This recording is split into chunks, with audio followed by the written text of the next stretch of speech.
السلام علیکم دوستوں، میں ہوں علی جاوید نقوی۔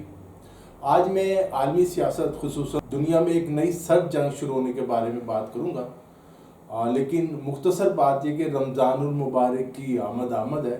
حکومت اور علماء کرام میں ایک ضابطہ اخلاق طے پا گیا ہے کہ نماز تراویح کے لیے کیا طریقہ اختیار کیا جائے گا۔ وزیر اعلیٰ سندھ مراد علی شاہ بھی اب اس مذہبی معاملے کی وجہ سے سخت لاک ڈاؤن پر زور نہیں دیں گے۔ ہمیں فخر ہے اپنے علماء کرام اور ان کے پختہ ایمان پر، اور اللہ کا شکر ہے جب سعودی عرب اور ایران میں بھی مقدس مقامات بند ہیں، ہمارے علماء کرام جن میں بریلوی، دیوبندی، اہل حدیث اور اہل تشیع شامل ہیں، سب لوگ مساجد کو رونقیں بخشنے کے لیے جان کی پرواہ کیے بغیر تیار ہو گئے ہیں۔ اب یہ پختہ ایمان اور میڈیکل سائنس کے درمیان لڑائی ہے، دیکھتے ہیں کون جیتتا ہے۔ دوستو، اگر آپ نے ابھی تک ہمارے چینل اردو نیوز کو لائک اور سبسکرائب نہیں کیا تو چینل کو لائک اور سبسکرائب کر لیں، نیچے گھنٹی کے نشان کو بھی دبائیں تاکہ آپ کو ہماری معلوماتی ویڈیوز کے بارے میں پتہ چلتا رہے۔ ایک طرف دنیا کورونا وائرس سے لڑ رہی ہے تو دوسری طرف امریکی صدر ٹرمپ چین سے لڑنے کی تیاریاں کر رہے ہیں۔ ان کا بس نہیں چل رہا، ورنہ توپے اور ٹینک لے کر چین پر چڑھ دوڑے۔ وہ ایک طرف چین سے اپنے مریضوں کے لیے سامان خرید رہے ہیں، لیکن ساتھ ساتھ بڑبڑا بھی رہے ہیں، الزامات بھی لگا رہے ہیں کہ کورونا وائرس چین نے پھیلایا۔ وہ پہلے کئی مرتبہ کورونا وائرس کو چینی وائرس بھی کہہ چکے ہیں، جس پر چین نے احتجاج بھی کیا ہے۔ امریکی پالیسی سازوں کے اندازے اکثر غلط ثابت ہوتے ہیں۔ میں آپ کو ایک واقعہ سناتا ہوں۔ میں امریکی دارالحکومت واشنگٹن میں تھا۔ مجھے اور کچھ دوسرے غیر ملکی صحافیوں کو جنگوں میں مارے جانے والے امریکی فوجیوں کی ایک یادگار ہے، وہاں لے جایا گیا۔ یہ ایک دیوار تھی جس پر مختلف جنگوں میں مرنے والے امریکی فوجیوں کے نام لکھے ہوئے تھے۔ ان کے فوجیوں کے جو عزیز و اقارب ہیں اپنے اپنے عزیزوں کے نام دیکھ کر رو رہے تھے۔ میں نے ادھر ادھر دیکھنا شروع کیا۔ امریکی اسٹیٹ ڈپارٹمنٹ کے جو پروٹوکول افسر تھے وہ کہنے لگے کہ مسٹر نقوی کیا دیکھ رہے ہیں؟ میں نے کچھ سوچ کر کہا میں سوچ رہا ہوں کہ یہ جگہ کم ہے۔ وہ حیرت سے بولا جگہ کم ہے، وہ کیوں؟ میں نے کہا جو امریکی فوجی افغانستان اور عراق میں مریں گے وہ بھی ہزاروں میں ہوں گے، آپ ان کے ناموں کی دیوار کہاں بنائیں گے؟ اس پروٹوکول افسر کا چہرہ غصے سے سرخ ہو گیا۔ بہرحال بولا تو کچھ نہیں۔ باقی صحافی بھی حیرت سے مجھے دیکھنے لگے، خاص کر ایک انڈین مسلمان جرنلسٹ تھے عثمان پریشان ہو گئے، کہنے لگے نقوی آپ مرواؤ گے، یہ کیا کہہ رہے ہو؟ مطلب کہنے کا یہ کہ امریکیوں کو خود نہیں پتا کہ کل کیا ہونے والا ہے۔ بہت پالیسیاں بناتے ہیں، اندازے لگاتے ہیں، لیکن سچ یہ انہیں بھی نہیں پتا۔ یہ وہی صدر ٹرمپ ہیں جو ٹھیک ایک ماہ پہلے اپنی ٹویٹ میں کہہ رہے تھے کہ پچھلے سال نزلہ زکام سے 38,000 امریکی مر گئے تھے، لاک ڈاؤن نہیں ہوا تھا، اب بھی نہیں ہونا چاہیے۔ ان کی سوچ ہے کہ انسان مرتے ہیں تو مریں، زندگی کا پہیہ چلتے رہنا چاہیے۔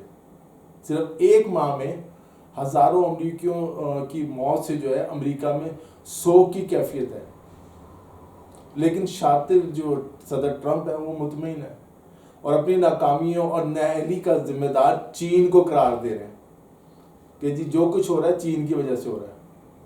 امریکی معیشت تباہی کے دہانے پر پہنچ گئی ہے۔ کورونا وائرس امریکی فوجی اڈوں تک پہنچ چکا ہے، لیکن ٹرمپ کی گفتگو میں کوئی سنجیدگی نہیں آئی۔ پتہ نہیں وہ کس مٹی کے بنے ہوئے صدر ہیں۔ اور اب انہوں نے دھمکی دی ہے اگر چین نے کورونا وائرس کا پھیلاؤ جان بوجھ کر کیا ہے تو پھر وہ نتائج کا سامنا کرنے کے لیے تیار ہے۔ وائٹ ہاؤس میں آج نیوز کانفرنس کے دوران صدر ٹرمپ نے تو چین کو کھلی دھمکی دے دی ہے۔ کوئی پتہ نہیں انہوں نے خفیہ طور پر امریکی اداروں کو بھی کوئی خفیہ کارروائی کرنے کی ہدایت کر دی ہو، ظاہر ہے جس کا ہمیں بعد میں پتہ چلے گا۔ عالمی میڈیا میں اس طرح کی باتیں ڈسکس ہو رہی ہیں۔ بہرحال صدر ٹرمپ کا کہنا تھا کہ کورونا وائرس کو چین میں ہی روکا جا سکتا تھا، لیکن ایسا نہیں کیا گیا۔ اور اس وبا سے پوری دنیا متاثر ہو رہی ہے. اب یہ چین کی غلطی تھی یا جان بوجھ کر ایسا کیا گیا؟ البتہ اگر یہ غلطی تھی اور چین سب کچھ جانتے ہوئے اس کا ذمہ دار ہے تو اس کو نتائج بھگتنا پڑیں گے. آپ کو یاد ہوگا اس سے پہلے امریکی وزیر خارجہ مائک پومپیو سمیت دیگر حکام بھی کرونا وائرس کا ذمہ دار چین کو قرار دے چکے ہیں. اس حوالے سے تحقیقات کا بھی اعلان کیا گیا تھا. اب معلوم نہیں وہ تحقیقات کہاں تک پہنچی ہیں. کوئی رپورٹ بہرحال ابھی تک سامنے نہیں آئی ہے.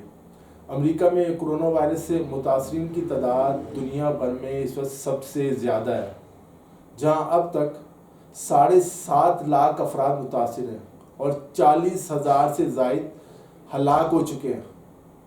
ادھر چینی شہر ووہان کے انسٹیٹیوٹ آف وائرالوجی نے پہلی بار وضاحت کی ہے کہ اس میں کوئی صداقت حقیقت نہیں کہ کرونا وائرس ان کی لیبارٹری میں تیار کیا گیا. ان کا کہنا ہے کہ انہوں نے ریسرچ ضرور کیا ہے لیکن کرونا وائرس تیار نہیں کیا. آپ جانتے ہوں گے کہ امریکہ میں اس سال 3 نومبر کو صدارتی الیکشن ہونے والے ہیں. صدر ٹرمپ دوسری مدت کے لیے بھی صدارتی امیدوار ہیں.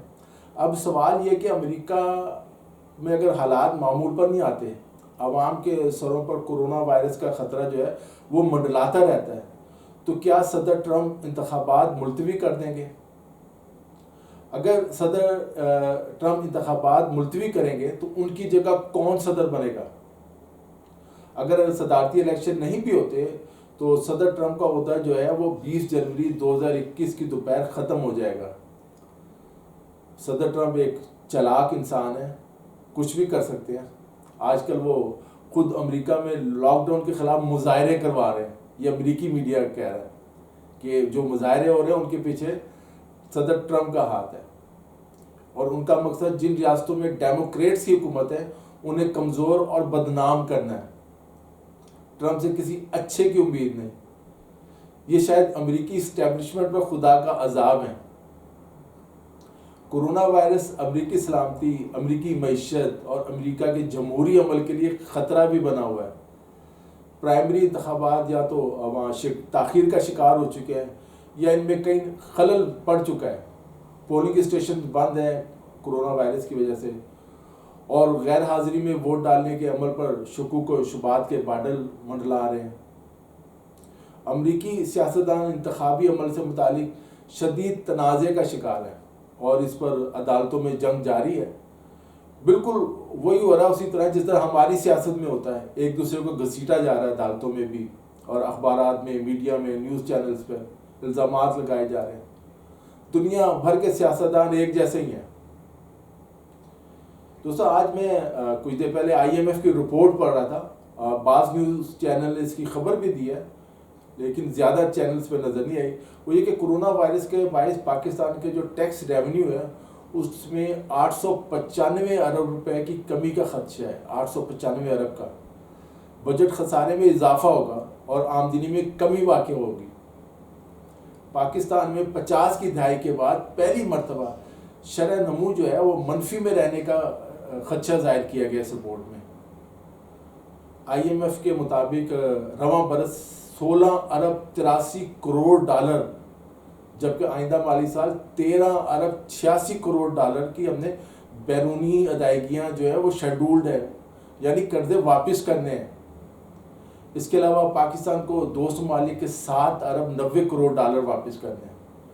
برحال سعودی عرب، متحدہ عرب امارات اور چین سے پاکستان کو جو قرضے ہیں ان میں ریلیف ملنے کا امکان ہے، جیسا کہ G20 ممالک کے اجلاس میں بھی فیصلہ کیا گیا. ہم IMF سے ملنے والے 1 ارب 38 کروڑ ڈالر پر خوشیاں منا رہے ہیں، صرف 1 ارب 38 کروڑ ڈالر. اور بین الاقوامی مالیاتی ادارہ کہہ رہا ہے کہ رواں برس ہم نے 16 ارب روپے سے زیادہ دینے ہیں. اب معلوم نہیں یہ رپورٹ پرانی ہے جو آج جاری کی گئی ہے. اب دیکھتے ہیں آگے کیا فیصلہ آتا ہے. ہمارے پاس تو کچھ ہے نہیں، ہم کہاں سے دیں گے اتنے اربوں ڈالر. شاید اس لیے عمران خان سے زیادہ ان کے مشیر خزانہ پریشان ہیں. پاکستان نے چین کو 3 ارب 48 کروڑ ڈالر، سعودی عرب کو تقریباً 2.5 ارب ڈالر اور متحدہ عرب امارات کو 1 ارب ڈالر کا قرض جو ہے وہ واپس کرنا ہے. امید ہے کوئی درمیان کا راستہ نکل آئے گا۔ دوستوں آج کے لیے اتنا ہی۔ اگر آپ نے ابھی تک ہمارے چینل اردو نیوز کو لائک اور سبسکرائب نہیں کیا تو چینل کو لائک اور سبسکرائب کر لیں۔ نیچے گھنٹی کا نشان ہے، اسے بھی دبائیں تاکہ آپ کو ہماری معلوماتی ویڈیوز کے نوٹیفیکیشن ملتے رہیں۔ علی جاوید نقوی کو اجازت دیجیے، اپنا خیال رکھیے گا۔ خدا حافظ۔